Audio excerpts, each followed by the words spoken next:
Assalamualaikum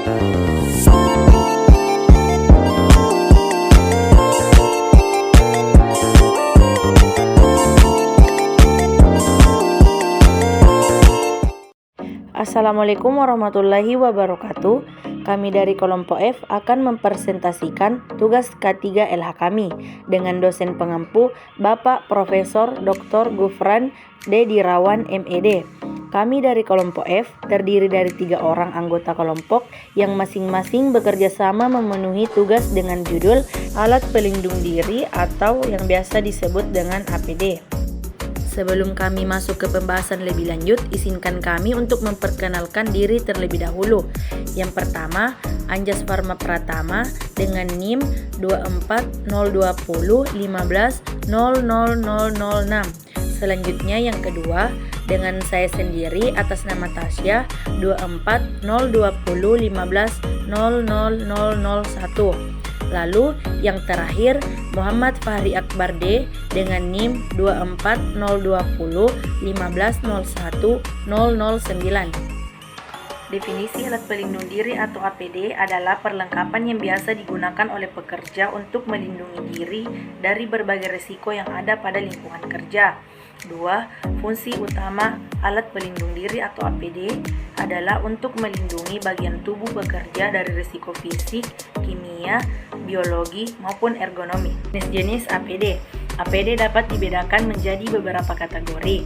1. APD kepala yaitu helm untuk melindungi kepala dari benturan. Kedua, APD tangan yaitu sarung tangan yang melindungi tangan dari berbagai bahan kimia atau benda tajam.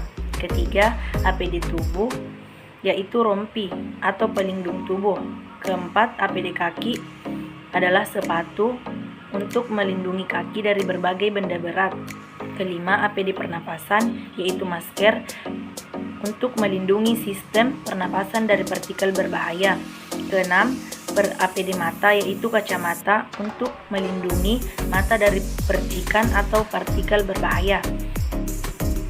Ketujuh, APD telinga penutup yaitu penutup telinga untuk melindungi pendengaran dari kebisingan. Adapun peraturan perundang-undangan tentang alat pelindung diri di Indonesia, salah satunya yaitu peraturan mengenai kesehatan dan keselamatan kerja yang mengatur penggunaan APD di Indonesia, antara lain adalah Undang-Undang Nomor 1 Tahun 1970 tentang keselamatan kerja dan Permenaker Nomor 8 Tahun 2020. Regulasi ini mengharuskan setiap perusahaan untuk menyediakan APD yang sesuai dengan risiko pekerjaan dan memastikan pekerja menggunakannya dengan benar.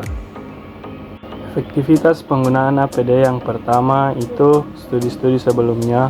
Beberapa studi menunjukkan bahwa penggunaan APD yang tepat dapat mengurangi angka kecelakaan kerja secara signifikan. Penggunaan APD di industri konstruksi menunjukkan bahwa dapat mengurangi cedera hingga 40%. Yang kedua yaitu faktor-faktor yang memengaruhi efektivitas.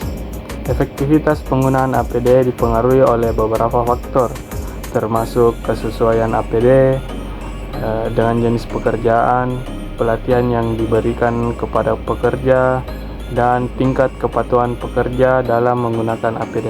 Baik, selanjutnya adalah hambatan dalam penggunaan APD. Alasan pekerja tidak menggunakan APD itu ada berbagai macam hal. Misalnya seperti karena ketidaknyamanan, kurangnya pengetahuan dan anggapan bahwa APD tidak diperlukan dalam pekerjaan mereka. Padahal seperti yang kita ketahui bersama, APD, alat pelindung diri, adalah salah satu equipment yang sangat penting dan dibutuhkan oleh para pekerja guna melindungi diri mereka dari bahaya yang ada di tempat kerja. Nah, baik untuk mengatasi hal tersebut, ada beberapa upaya yang dapat dilakukan oleh perusahaan, misalnya seperti memberikan pelatihan yang memadai, menyediakan APD yang nyaman digunakan, dan menciptakan budaya keselamatan di tempat kerja. Baik, selanjutnya adalah Kesimpulan, berdasarkan analisis dan studi literatur yang dilakukan, beberapa kesimpulan yang dapat diambil. 1. Pentingnya APD. Dengan penggunaan APD yang tepat, risiko cedera dan penyakit akibat kerja dapat diminimalisir.